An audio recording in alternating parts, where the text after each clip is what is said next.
En 1929, un campesino de la provincia de Sichuan, en el suroeste de China, estaba cavando una zanja de riego en las tierras de su familia cuando su pala chocó con algo que no era tierra ni roca. Siguió cavando. Lo que encontró fue un tesoro de jade tallado, docenas de piezas, claramente antiguas y valiosas, enterradas en un suelo que nunca había sido excavado oficialmente. Durante más de medio siglo, aquel descubrimiento accidental permaneció como una curiosidad regional, estudiada ocasionalmente, pero nunca del todo comprendida. Luego, en 1986, unos obreros de una fábrica de ladrillos que excavaban en la misma zona dieron con algo más, y esta vez. Los arqueólogos fueron llamados con la suficiente rapidez como para ver qué había realmente bajo tierra antes de que desapareciera en colecciones privadas. Lo que encontraron en la semana siguiente sería descrito, sin mucha exageración, como uno de los descubrimientos arqueológicos más extraños del siglo XX en todo el mundo. Para cuando concluyó la fase de excavación más reciente en 2022, el número total de artefactos individuales recuperados de este único yacimiento había superado los 13.000. Bronce, oro, jade, marfil. Rostros diferentes a cualquier otro encontrado en la antigua China, algunos eruditos, medio en broma, todavía los llaman extraterrestres. La civilización que los creó no dejó escritura legible, ningún nombre que confirme ningún texto superviviente, y ninguna explicación clara de por qué, un día hace aproximadamente 3.000 años. Aparentemente enterraron sus mayores tesoros y simplemente desaparecieron. Esto es Ansindui. Aquí está todo lo que surgió de la Tierra. La excavación de 1986 desenterró dos grandes fosas de sacrificio, y lo que se halló en ellas no encajaba en el marco establecido del arte y la religión de la antigua China.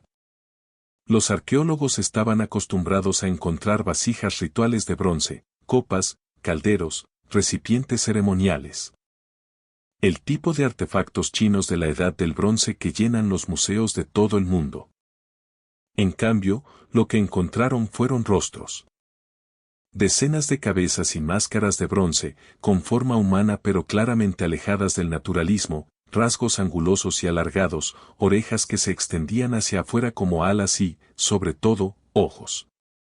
Algunas máscaras presentaban ojos saltones sobre tallos cilíndricos, que sobresalían varios centímetros del rostro de una manera que no tiene parangón en todo el registro arqueológico de la antigua China.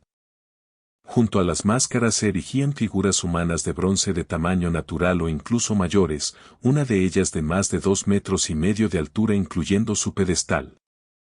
Vestida con túnicas ricamente detalladas, con las manos alzadas y curvadas como si alguna vez hubieran sostenido algo perdido en el tiempo.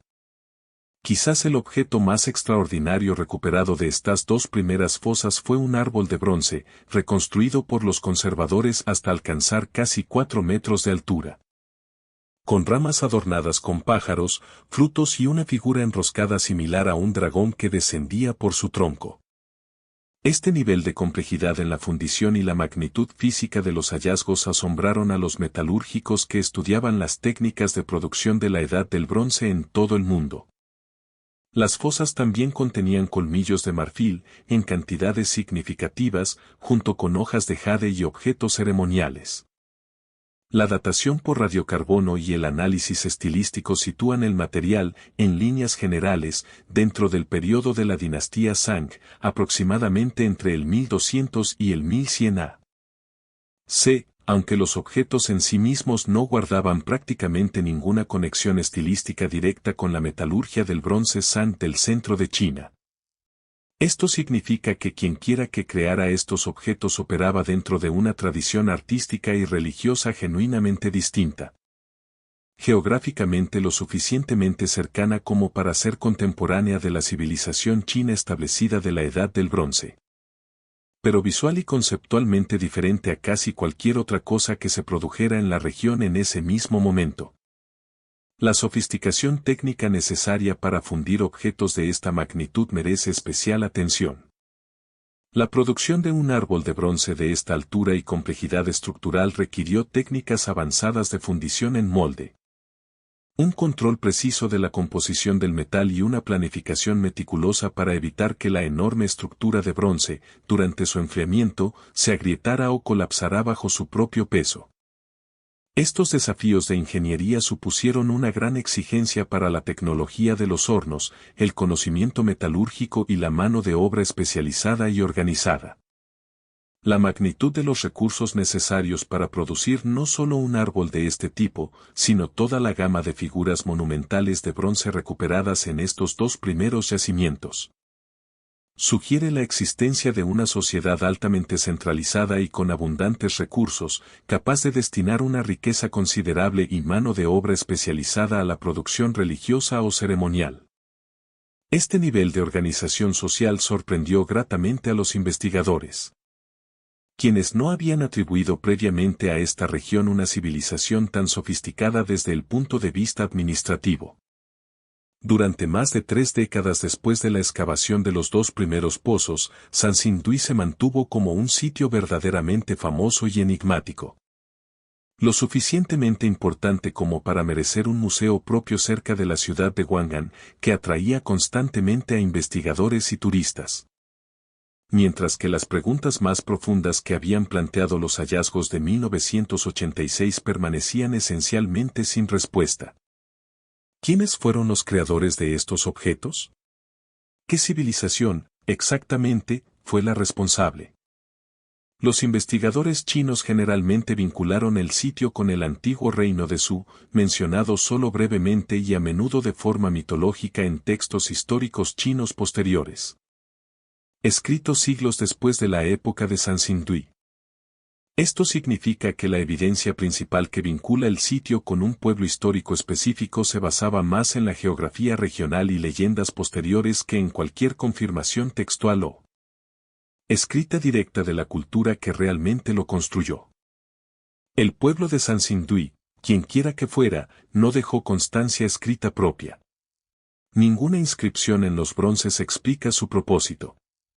Ningún texto conservado, escrito por los propios artesanos, describe sus creencias religiosas, sus gobernantes ni las razones por las que enterraron riquezas extraordinarias en fosas en lugar de transmitirlas a las generaciones futuras. Durante 33 años, ese silencio se mantuvo. Luego, a finales de 2019, los arqueólogos que inspeccionaban el yacimiento en su conjunto identificaron algo que reabriría por completo la investigación. Entre 2019 y 2022, los arqueólogos identificaron y excavaron 6 fosas sacrificiales completamente nuevas, denominadas fosas 3A8, agrupadas cerca del yacimiento original descubierto en 1986. En esta ocasión, la excavación se llevó a cabo con herramientas mucho más avanzadas que las disponibles en 1986. Carpas de excavación con climatización para proteger materiales orgánicos frágiles como la seda y el marfil de daños ambientales inmediatos y, en un detalle que captó la atención de los medios de comunicación mundiales, una transmisión de video en directo que permitió al público observar el desarrollo de la excavación prácticamente en tiempo real.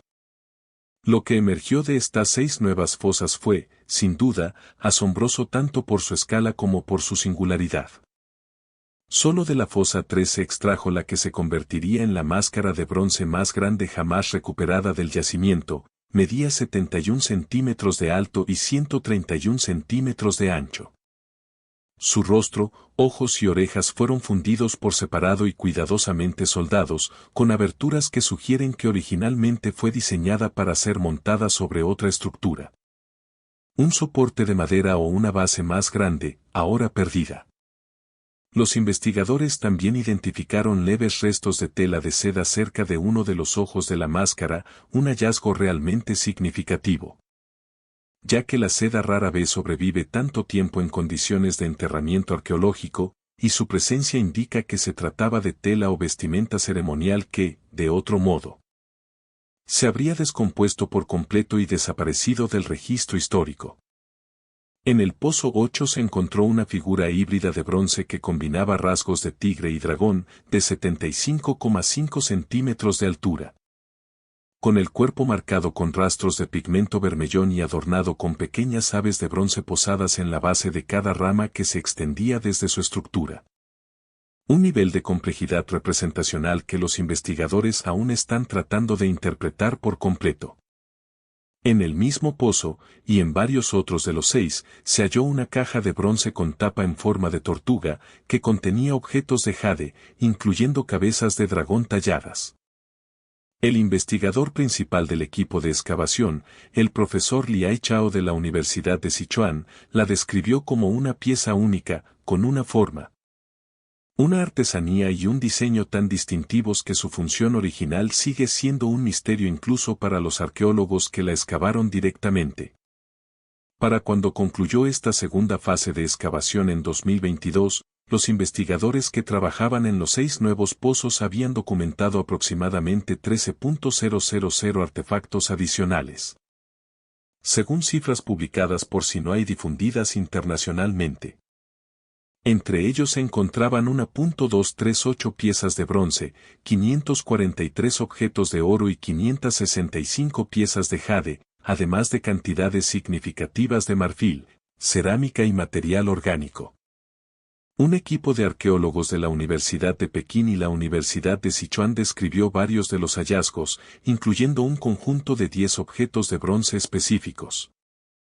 Como totalmente sin precedentes, lo que significa que no se había documentado nada comparable en ningún otro lugar del registro arqueológico, ni de esta civilización ni de ninguna otra. La metodología empleada en esta segunda fase de excavación representó un verdadero avance con respecto a 1986, digno de reconocimiento.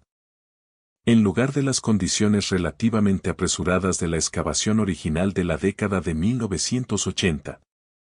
En 2020 los investigadores construyeron recintos de excavación con control climático y paredes de vidrio directamente sobre cada pozo activo, lo que permitió a los científicos regular cuidadosamente la temperatura y la humedad durante el trabajo, mejorando drásticamente las probabilidades de conservación de materiales orgánicos como la seda, la madera y el marfil, que de otro modo se habrían deteriorado rápidamente al exponerse al aire libre. Conservadores especializados trabajaron junto a los excavadores en tiempo real, en lugar de a posteriori. Y la decisión de transmitir en directo partes de la excavación transformó lo que normalmente habría sido un proceso académico lento en un evento público, seguido por millones de espectadores a través de los medios estatales chinos y medios internacionales a medida que cada nuevo objeto emergía de la Tierra. Entre los miles de objetos individuales recuperados durante las 2 fases de excavación, un hallazgo en particular se convirtió en algo realmente inusual para un artefacto antiguo. Un fenómeno de Internet. Una máscara de oro, recuperada en fragmentos durante la temporada de excavaciones de 2021, atrajo de inmediato la atención de los medios de comunicación internacionales. No solo por su rareza y la maestría de su elaboración, sino también por sus inusuales proporciones faciales, que dieron lugar a una oleada de memes y comentarios en redes sociales que comparaban sus rasgos con imágenes populares de la ficción y la cultura pop. El descubrimiento de la máscara despertó una fascinación pública más amplia por el yacimiento, mucho más allá del público habitual de la arqueología china de la Edad de Bronce. Lo que impulsó un aumento significativo del interés público, del turismo en el Museo de Sanxingdui y de la cobertura de la prensa internacional, que se mantuvo constante durante 2021 y 2022. Ese momento viral, aunque superficialmente desenfadado, refleja algo realmente significativo sobre por qué Sanxingdui sigue cautivando la imaginación del público de una manera que muchos yacimientos arqueológicos igualmente importantes nunca logran. Los objetos en sí mismos, para un ojo contemporáneo completamente ajeno a la cultura que los creó, parecen menos obras de arte chinas antiguas convencionales y más algo diseñado específicamente para parecer de otro mundo, ojos exagerados, orejas alargadas, precisión geométrica y proporciones faciales que desafían constantemente cualquier categorización sencilla dentro de una única tradición artística conocida.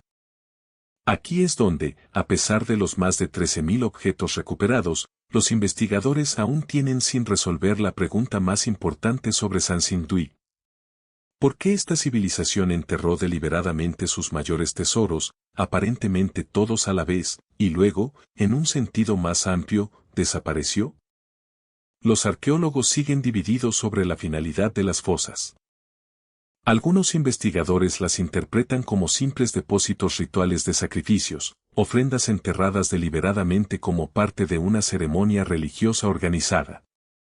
En consonancia con las tradiciones de fosas sacrificiales documentadas en otros yacimientos antiguos del mundo. Otros, en cambio, proponen una explicación más dramática y catastrófica, directamente relacionada con el colapso final de la civilización. Una investigación reciente, liderada por el profesor Sanhua, ha propuesto una teoría alternativa realmente sorprendente. Que las fosas podrían representar evidencia de un conflicto civil interno en lugar de una práctica religiosa rutinaria. Según esta interpretación, el patrón de destrucción deliberada visible en muchos bronces recuperados, rotos, quemados o dañados deliberadamente antes del entierro. En lugar de enterrados intactos, sugiere que una facción derrotada, posiblemente la élite religiosa gobernante que había supervisado las elaboradas prácticas ceremoniales de la civilización, perdió tanto autoridad política como espiritual en algún tipo de convulsión interna. Y las fosas representarían una destrucción y entierro ritualizado y deliberado de los objetos más sagrados del orden religioso anterior. Los supervivientes se trasladaron a un asentamiento más pequeño documentado en otra parte del sitio más amplio de Sansindui, o se dispersaron más ampliamente por la cuenca circundante de Sichuan. Poniendo fin de hecho a la era de Sansindui como capital regional importante sin un solo registro escrito confirmado que explique, desde la perspectiva de las personas que vivieron esa época, exactamente lo que sucedió. Esta teoría del conflicto civil cobra mayor relevancia gracias al estado físico específico de muchos objetos recuperados. Numerosas figuras y máscaras de bronce muestran clara evidencia de daños intencionados previos al entierro, cabezas separadas deliberadamente de los cuerpos, superficies chamuscadas por la exposición a un calor intenso y fragmentos rotos de forma incompatible con un simple daño accidental durante el entierro o siglos de presión del suelo. Este patrón de destrucción deliberada, en lugar de una colocación cuidadosa y reverente, es precisamente el tipo de evidencia física que los arqueólogos de otras partes del mundo han aprendido a asociar con el desmantelamiento ritual de los símbolos más poderosos de un orden político o religioso derrotado. Una sociedad no suele tomarse la molestia de romper y quemar sus propios árboles sagrados de bronce e ídolos religiosos a menos que algo haya salido catastróficamente mal, de forma deliberada, con el sistema que representaban esos objetos. Otros investigadores siguen considerando factores adicionales que contribuyeron al conflicto interno, ya sea como factor secundario o en lugar de este. Inundaciones importantes y otras presiones ambientales que afectaron a la cuenca de Sichuan durante este periodo, así como la posible presión militar o política externa de potencias regionales rivales. Ninguna explicación ha alcanzado un consenso académico completo. Y la respuesta real bien podría implicar una combinación de todas estas presiones que convergieron en un periodo de crisis relativamente corto. Si dejamos de lado los memes sobre extraterrestres y la máscara dorada que se hizo viral, la verdadera importancia científica de Sansindui resulta, si cabe, aún más notable que la versión de la historia que circula en Internet. Durante décadas, las narrativas históricas convencionales consideraron el Valle del Río Amarillo y las llanuras centrales de China como la cuna principal y singular de la civilización china, mientras que las culturas regionales de otras partes del país se entendían generalmente como ramificaciones secundarias y derivadas. La magnitud, la sofisticación y la auténtica independencia artística de Sansindui han forzado una revisión significativa y continua de ese marco. Funcionarios arqueológicos chinos, incluido el subdirector Song Xinchao de la Administración Nacional del Patrimonio Cultural, han presentado explícitamente los descubrimientos como evidencia que respalda un modelo unificado y diverso de la civilización china temprana. en el que múltiples culturas regionales de la Edad del Bronce, genuinamente distintas, se desarrollaron en gran medida de forma independiente y paralela. Antes de converger finalmente en la tradición cultural y política más amplia que se convertiría en una identidad china reconocible y continua. Este cambio de perspectiva trasciende la arqueología académica. Significa que la historia de la civilización china primitiva no es una línea recta que parte de un punto central, como se enseñó durante mucho tiempo, sino algo más parecido a múltiples centros sofisticados e independientes, de los cuales solo uno dejó constancia escrita que los historiadores pudieron seguir fácilmente durante los siguientes 3000 años. El pueblo de Sanxingdui no dejó prácticamente nada de eso, ni escritura descifrada, ni nombres reales confirmados, ni más de 13.000 objetos, y contando, que aún se interpretan, se debaten y ocasionalmente se convierten en objeto de bromas en Internet, más de 3000 años después de haber sido enterrados. Los investigadores comparativos que estudian las obras de bronce de Sanxingdui también han notado paralelismos estilísticos intrigantes, aunque no concluyentes. Contradicciones artísticas que se encuentran muy lejos de China, ojos saltones montados sobre tallos que guardan un parecido pasajero con ciertas convenciones artísticas mesopotámicas. Y técnicas de orfebrería que muestran similitudes con tradiciones documentadas en Asia Central. La posición geográfica de Sanxingdui, cerca de lo que más tarde se establecería como la red comercial de la Ruta de la Seda del Sur, ha llevado a algunos investigadores a especular sobre la posibilidad de un contacto o intercambio cultural a larga distancia temprano, actualmente no probado. La mayoría de los especialistas que estudian el sitio se mantienen cautelosos con respecto a esa afirmación específica, generalmente favoreciendo la explicación más conservadora de que estas similitudes probablemente representan soluciones artísticas paralelas e independientes a preocupaciones religiosas y simbólicas compartidas. Diferentes culturas antiguas, trabajando aisladas unas de otras, llegando a formas visualmente similares de representar lo sobrenatural. Incluso esa explicación más cautelosa y convencional no resuelve por completo la extrañeza subyacente. Simplemente traslada el misterio de con quién comerciaban, a por qué dos culturas antiguas sin conexión entre sí, separadas por una enorme distancia, ¿decidirían de forma independiente que sus dioses tuvieran ojos así? Una pala de agricultor en 1929. Un equipo de una fábrica de ladrillos en 1986. Una tienda de campaña de excavación transmitida en directo en 2020. A lo largo de casi un siglo, pieza por pieza, pozo por pozo, Sanxingdui ha revelado más de 13.000 objetos individuales, rostros de bronce con ojos en tallos. Un árbol fundido en metal que se alza más alto que una persona, oro tan fino y con una forma tan extraña que se convirtió brevemente en un meme y evidencia a un objeto de debate. De cómo y por qué una civilización sofisticada al parecer enterró su propia identidad religiosa y desapareció del registro histórico de repente. Los investigadores aún no tienen un nombre para estas personas que provenga de sus propias palabras. No tienen una palabra escrita que ningún lingüista pueda traducir. Lo que sí tienen son 13.000 respuestas tangibles a preguntas que nadie ha terminado de formular por completo, y, según los arqueólogos que aún trabajan en el yacimiento, queda mucho terreno por excavar. Si una sola civilización pudo ocultar tanto, tan bien y durante tanto tiempo, justo en medio de uno de los países más estudiados del planeta, ¿qué crees que aún queda por descubrir? Cuéntanos en los comentarios, y si lo que buscas son misterios que se cuentan por miles, no solo por un artefacto, suscríbete, porque Sanxingdui seguramente aún guarda secretos por revelar.